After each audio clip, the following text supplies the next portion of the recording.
E hoje, no dia 15 de fevereiro de 2024, iniciamos a gravação desse depoimento.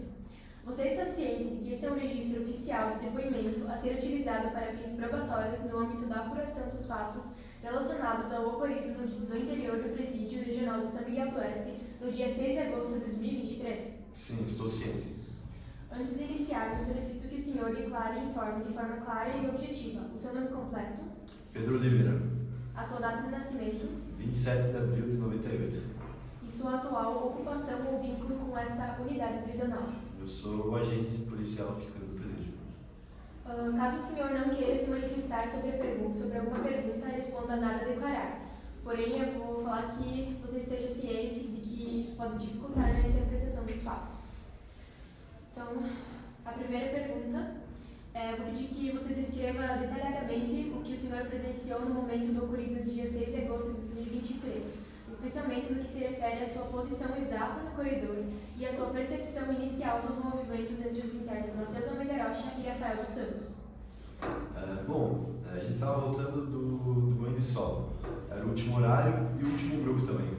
Tinha alguns detentos mais espertos, mas nada muito fora do habitual, sabe? Quando de repente, Matheus correu em direção ao Rafael. Quando eu fui acatá-lo, notei que Matheus havia algum objeto pontiagudo na sua mão. Também fui verificar a situação do Rafael. Ele estava em péssimas condições, estava perdendo muito sangue, com muita dificuldade para respirar. Notei também de tabela que os colegas de cela dele não se importaram muito. Os que mais se importaram parecia ser Thiago e o Guilherme. Logo depois desse ocorrido, meu colega de trabalho, o Felipe, logo veio me ajudar com o caso. Na verdade, não demorou muito para que outros agentes viessem me ajudar com essa situação. E antes do fato, o acusado demonstrava comportamento atípico ou inquieto durante o banho de sol? Não percebi. Como estava o estado emocional do acusado após ser contido? Ele cooperou ou ofereceu resistência? Tu pergunta do Matheus. Isso. Como ele estava o estado emocional dele? Ele oferecia uma resistência, estava com muita raiva. Ele falava que era eu ou ele. Tá. Você notou alguma alteração no comportamento de Matheus nos dias antecedentes ao fato? Não cheguei a notar nada diferente. Você conseguiu ouvir algo que o agressor disse antes, durante ou depois do ataque? Não. Durante ou após o fato, o acusado proferiu alguma frase? Matheus, no caso? Bom, ele só dizia era eu ou ele. Tá bom. Você poderia afirmar se o diretor do presídio, Lucas Costa, tinha ciência do comportamento desses detentos e de suas atitudes? Não consigo confirmar isso. No que diz respeito à vigilância sobre a circulação de objetos proibidos, como a chave transformada em arma branca, o senhor acredita que houve falha de fiscalização ou de desatenção da equipe técnica de manutenção? Quem era responsável por inspecionar o ambiente após a saída dos técnicos? Eu acredito que teve uma falha, sim. Infelizmente teve uma falha. Eu não consigo te dizer com muita precisão quem era o responsável por cuidar disso.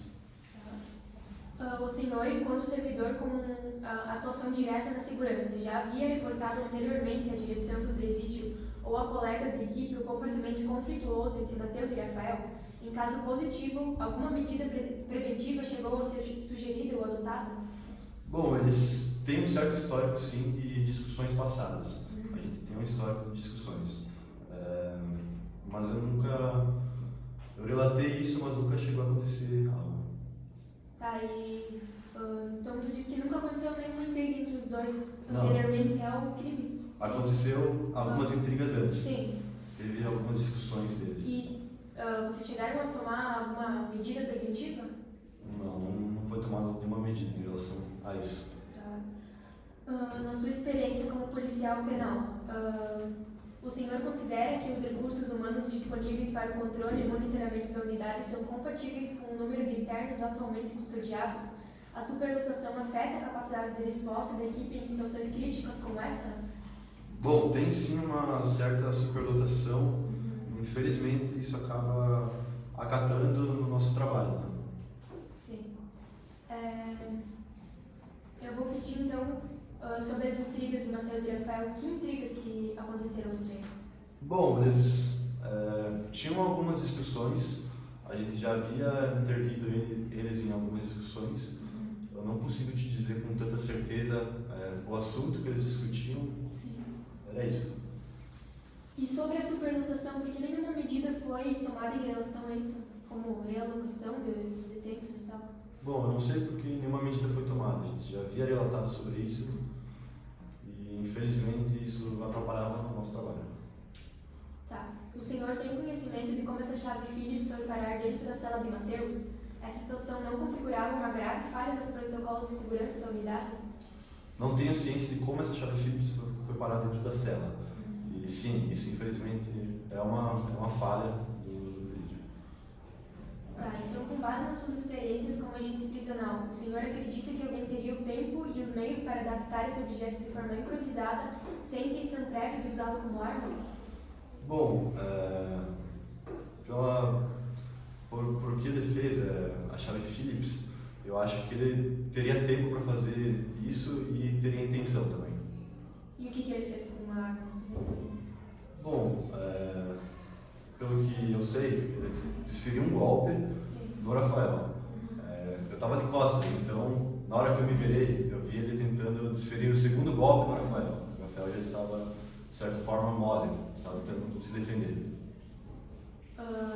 Você acredita que Mateus era violento? Você pode detalhar até o comportamento dele dentro do presídio? Bom, o Mateus ele era mais esquentadinho, ele não era muito de conversar. E como é que ele agia assim, normalmente? Ele era mais a dele, não gostava muito de conversar, ele era mais esquentadinho. Né? E o Rafael? O Rafael ele era mais chegado. Sim. Ele conversava mais? Sim, ele conversava mais. Tá. Então o senhor não tem mais nada a declarar sobre os fatos e antecedentes dele? Sim. Então, inseramos assim, aplica o presente registro de depoimento colhido de forma livre e consciente, perante a autoridade competente, para fins de instrução processual e apuração dos fatos aqui tratados.